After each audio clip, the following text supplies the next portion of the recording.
વિદ્યાર્થી મિત્રો, હવે આજે પ્રકરણ 1 માં આપણે આ લેક્ચર નંબર 15 માં પહોંચ્યા. હવે એમાં ટોપિક ઉદાહરણ 1.8 જોઈએ કે જે 3 માર્ક્સમાં પૂછાવી શકે છે, ખૂબ અગત્યનું છે.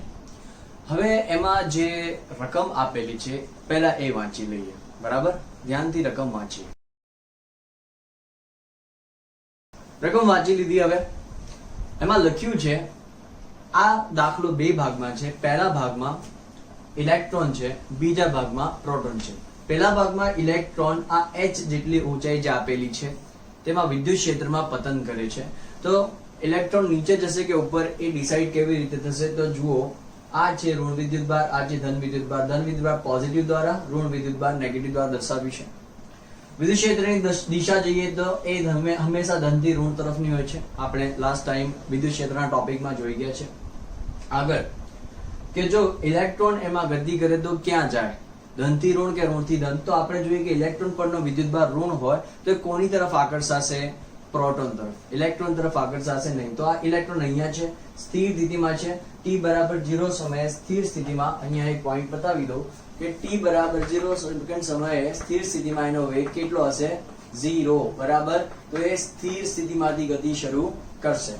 તો સ્થિર સ્થિતિમાંથી જો એ ગતિ શરૂ કરે તો એનો વેગ પ્રારંભિક 0. હવે એને છોડી દો તો એ નીચે જ જશે, કારણ કે પ્રોટોન તરફ ખેંચાશે. તો એની ગતિ અધો દિશામાં થશે. તો એ કેટલા પ્રવેગથી ગતિ કરશે અને એના માટે આ h અંતર પૂર્ણ કરવા માટે લાગતો સમય શોધવાનો છે. તો જોઈએ કે ઇલેક્ટ્રોન પર અધો દિશામાં બળ કેમ લાગ્યું એ તો સમજી લીધા. હવે એ વિદ્યુત ક્ષેત્રને લીધે લાગતું બળ કેટલું? તો F બરાબર QE પરથી FE બરાબર EE જે વિદ્યુત બળ છે. EE કેમ? તો Q બરાબર સ્મોલ e વિદ્યુત ભાર અને ઇલેક્ટ્રોન પરનો વિદ્યુત ભાર, અને કેપિટલ E બરાબર આ વિદ્યુત ક્ષેત્ર E નું મૂલ્ય જે આપણને રકમમાં આપેલું છે. અને FE એટલે વિદ્યુત બળ છે. અને FE બરાબર બીજું લખીએ તો ma થાય, કારણ કે F બરાબર ma ન્યૂટનના ગતિનો બીજો નિયમ. F બરાબર ma પરથી FE બરાબર me into a. તો આ માસ ઓફ ઇલેક્ટ્રોન છે, માટે આપણે એને m into e me into નથી, આ me છે. તો માસ ઓફ ઇલેક્ટ્રોન એટલે ઇલેક્ટ્રોનનો દર દર્શાવે છે. એ એટલે કે ઇલેક્ટ્રોનનો પ્રવેગ દર્શાવે છે, જે નીચે તરફ છે, અહીંયા બતાવ્યું છે. અને e એ વિદ્યુત ભાર અને વિદ્યુત ક્ષેત્ર છે, જેમાં AE ને કરતા બનાવેલો પ્રવેગ થઈ જશે. તો AE બરાબર EE upon ME છેદમાં જશે ME. બરાબર, જોઈ લો.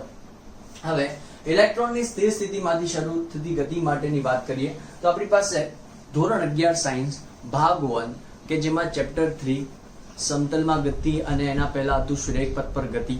ચેપ્ટર 3 નું નામ સુરેખ પથ પર ગતિ. એમાં ત્રણ સમીકરણો જે આપણે ભણ્યા હતા ગતિ માટેના, એમાંથી એક સમીકરણ d બરાબર v0t plus half at square નો ઉપયોગ કરીએ. તો એમાં આપણે d એટલે કે અહીંયા ઊંચાઈ, d એટલે અંતર છે, એ અહીંયા કેટલો અંતર કાપશે ઇલેક્ટ્રોન? h એટલો. તો d ની જગ્યાએ h લખ્યું. v0t માં v0 તો 0 છે, આ પ્રારંભિક વેગ 0 છે એટલા માટે 0 લખી દીધું.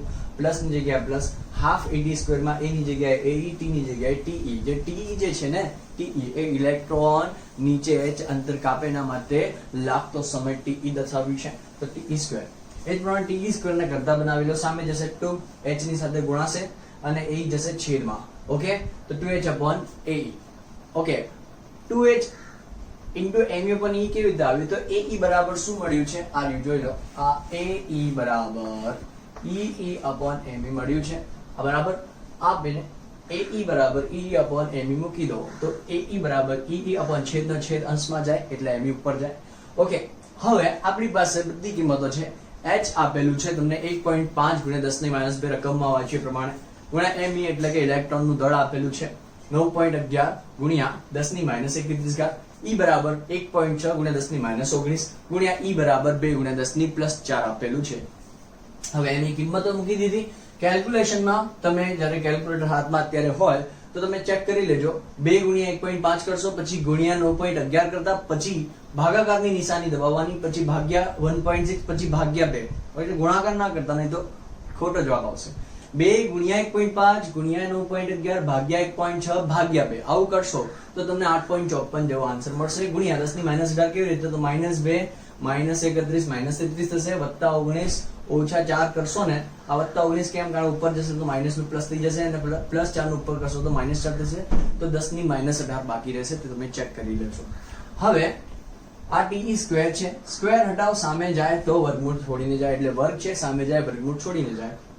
8.54 ઉપર વર્ગમૂળ આવી તો દર્શાવી શકાય, ગુણ્યા 10 ની -18 ઉપર વર્ગમૂળ કરો અથવા તો 1/2 ઘાત કહો, બંને એક જ છે. તો 10 ની -18 ની 1/2 ઘાત એટલે -18 ને 1/2 ગુણાશે તો -18/2 આવી રીતે વર્ગમૂળ નીકળશે. તો 8.54 એનું વર્ગમૂળ કાઢશો તો 2.92 આવશે. ગુણ્યાની જગ્યાએ ગુણ્યા 10 ની 18/2 કરશો તો -9 સેકન્ડ. આ તમારો આન્સર છે. ઓકે, બરાબર.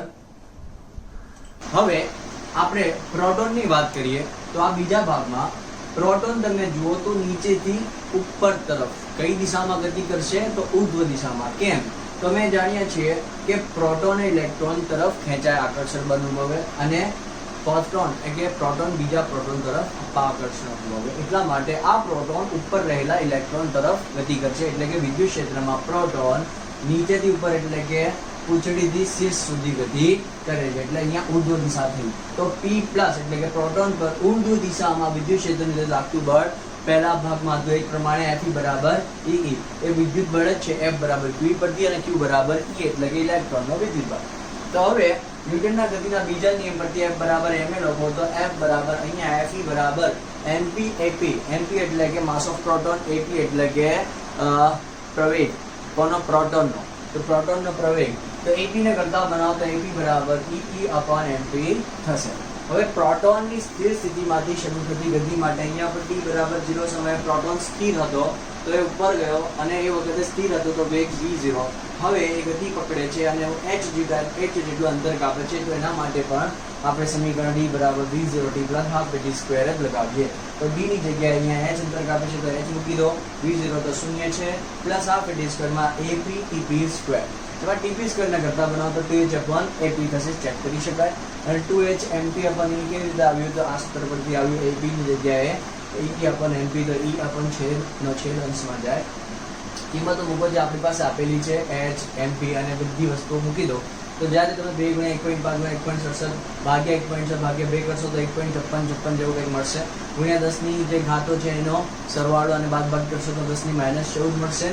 પછી આ સ્ક્વેર છે, સ્ક્વેર હટાવો એટલે વર્ગ હટાવો તો સામે વર્ગમૂળ છોડતો જાય તો 1.56 નું વર્ગમૂળ 1.25 આવશે. અને 10 ની -14 નું વર્ગમૂળ આવશે 10 ની -7, કારણ કે વર્ગમૂળ એટલે 1/2 ઘાત એટલે 14/2 થશે એટલે 10 ની -7 આવશે.